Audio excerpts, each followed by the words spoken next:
This is what the guitar started life as, a melody maker, and it had a humbucker in the bridge. It only had a single volume knob. The output jack was literally located on the pickguard. It's a single wrap tailpiece. It utilizes the tiny melody maker headstock, which is just the regular Gibson headstock but without the additional wings. And it has a flat satin finish. At least it's still a set neck. But bam! Look at the glow up on this thing. That is just phenomenal. So we've modified our pickguard a little bit by changing the material it's made out of. Now we've got a perloid instead of just a regular flat black plastic. That's one ply. But moving from the old style to this one, they couldn't go for the complete bat wing style because these ones were routed a little bit differently. Notice there were no back routes on this thing. It was a top routed instrument. But they did away with our wrap tailpiece and converted it into a regular bridge. It looks like the bridge also has roller saddles on it. And then look at this, threw a 60s vibrola ebony block on it. Now that's what we usually call it because it's actually made of ebony. It's a block. You can check it out in this episode when I documented an original. However, this one actually looks more so like a rosewood block, but at least they still did the inlay work and it matches the fretboard, so it kind of works. But check this out, instead of one humbucker, we've got 3 mini humbuckers done up in gold. You certainly don't see that combination pretty much on any Gibson guitar except for maybe some select Firebirds, and even that's not exactly the same, but other than that it just comes down to custom orders like this awesome Orange Crush Triple Deluxe Les Paul. But that's not even all. Look what we got down here. Some sort of a Veritone pickup selector switch and then some additional controls. That's what's kind of cool about these as a modification project standpoint is since it didn't start with a back route, you could really create anything you wanted as long as you can get a backplate that fits. Now it doesn't look like they went for anything too custom. It's just your standard 4 holes and an output jack down here. I'm kind of surprised that they didn't go for the full headstock conversion on this thing. However, looking at it, they didn't really do any finish touch-up work. Or at least it doesn't appear to be so from the available photos. Because that was outside their skill set. I mean, look at the back of the headstock. Replaced tuners, barely touched up with like some whiteout or something. Nothing wrong with that, stick with what you're good at. Our next one would have started life like this, a 50s tribute model from around 2012. These are really cool models and were a fantastic deal back in the day when you could get them for like $500 to $800 on the used market. They played with 50s, 60s, and 70s specs throughout a couple of years. So this particular one had 2 P90 pickups in it and had black plastics. Got cool reflector knobs, full bridge and tailpiece setup, and this particular one featured a dark back. So it's kind of like a dark back gold top reissue, but on an extreme budget. Because you don't have any fancy Gibson mother of pearl logo, but it's still set neck, all that good stuff. Great bare bones rocker. So we went from this to this. Oh yeah, so we went from like late 56 vibes, now kind of taking it back to 54s, because this is not triple P90s like you were probably thinking right away. They did add another middle P90, but it's the neck pickup that is different. That's one of the Alnico 5 staple pickups, you know, like the 54 Customs. Now normally those pickups are huge, which would require additional routing in your guitar. However, there are modern day ones that are created to be within the same route as a regular P90. This particular one being a Roswell Alnico. But outside of that, we've got a new pickguard on here, likely intentionally cut for 3 humbuckers rather than 3 P90s, but then they threw a Bigsby Vibramate unit on here, so if you don't like the Bigsby aspect of this, you could remove that. You just might have some light scuffing on the top. But now we've got the vintage 54 style knobs, and just like our other one, the headstock was left alone except for an upgrade of the tuners. In this case, they're Godos, with mild finish touch-up of the existing screw holes, and some light play wear on the neck. But the back's actually pretty good. Our next one's a beautiful Blueburst Les Paul. You don't see those too often, except for maybe the Les Paul Goddess series.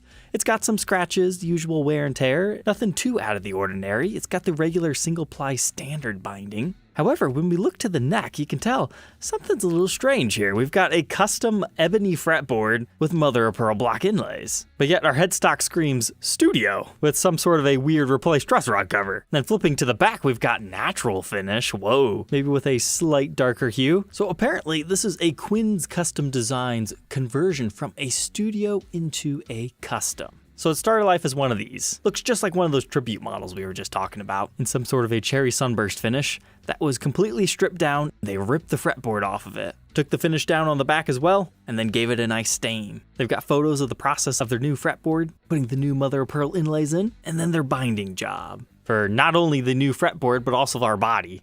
And then their at-home spray booth. That's pretty cool. It's just a nice inflatable thing. I've got to say, that burst paint job turned out phenomenally, especially for an at-home project. But it looks like, maybe some of the finer details didn't quite get right, like the scraping of the finish off the binding. Looks a little sloppy in this area. If you were to compare a regular Gibson Les Paul Custom end of the fretboard to this, it's very apparent that they're not exactly the same. And then there's something about this photo that doesn't quite look right to me either. So this is one of those ones where I just caution you buying refinished guitars online because they may look pretty, but then you get them home and they might not feel as good as you want them to. But maybe looks can be deceiving. But all things considered, this guy wasn't asking like $3,000 either. It was only $1,500. So if you had to do a little bit of finish touch up or a little bit more of the fine details, can't go wrong. That thing was awesome. But how about this for a modified studio? We've got some sort of gold finish with nickel and chrome mixed hardware, including our 3 pickups, but then we have a bound fretboard with trapezoid inlays. Then get to the headstock and you've got the classic antique vibes going on, meaning you have single band binding around it and the crown logo. And our truss rod cover reads custom.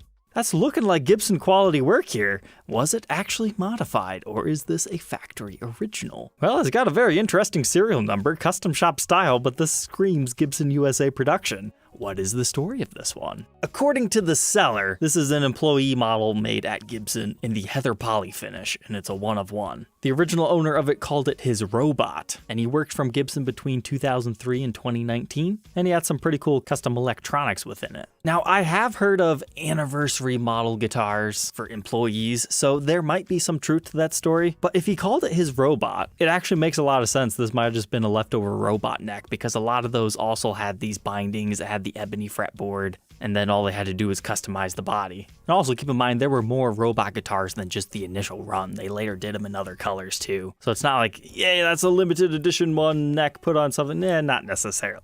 But you can see what I'm talking about here with our headstock style. Now, as far as the ink stamp serial number, sometimes that can be for a specific date, like maybe their birthday or when they started working at Gibson, or perhaps even what day it was made, like May 24th, 2016, or some other secret code. They're asking nearly $5,000. Check out this one by Rat Rod Guitars. I had to click on this because for $2,500, this is stellar. Now, I swear, I've seen one of these things before. Maybe it was this exact guitar, or maybe it was a limited run. It's got a really cool silver burst-like appearance mixed all over the entire guitar, and then you get all the flame figuring. And it's complemented with these new kind of silver-looking pickup rings, although they're definitely Epiphone style, not Gibson style. They're a little bit too wide in this department.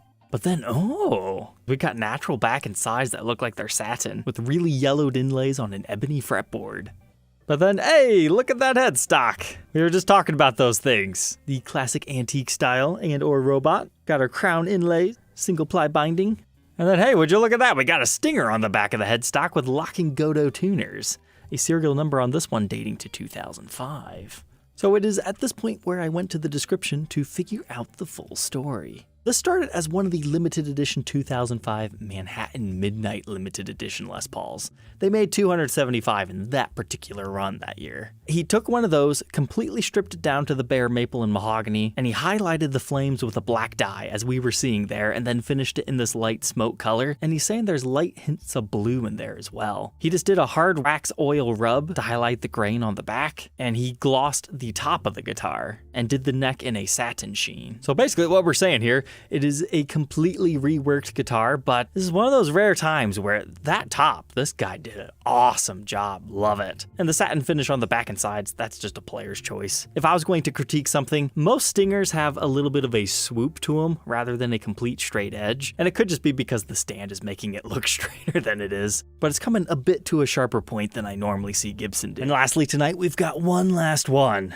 But we're gonna play a game with it. Is this factory original or modified? So we got a beautiful, some sort of a reissue here. It's 2-piece flame maple top, tons of wood grain. You kind of got like a scary snake guy here with like a strange human-like head. Kind of reminds me of like a baby doll, and then it's got the serpent's body. Kind of strange now that I think about it. Maybe even handsome Squidward if you really squint in the right way. It's a beautiful guitar, but you don't normally see reissues in natural tops. But you've got all the regular historic style plastics. It's all looking okay. Let's go to our next one. Nothing too crazy with our fretboard or headstock, but oh, nice. Good wood grain on the back, and that's looking very factory stock. And a pretty modern creation. That's just got nice figuring all up and down. And our serial number dates this one to approximately 2016. No replaced parts as far as the headstock goes. So with the back looking so good, perhaps this is a strip top that's been refinished into natural, you might say. Well, here's our answer. According to the seller, no, that's the original finish. Natural burst, as he calls it. However, the pickups have been changed to Seymour Duncan Custom Shop Joe Bonamassa's, which are kind of expensive all on their own. So that's a pretty cool R8, because usually R8s don't have that good of a top. Alright, Troglodytes, I hope you enjoyed tonight's episode. Don't forget to like, comment, and subscribe, and we will catch you tomorrow on the next episode. Take care.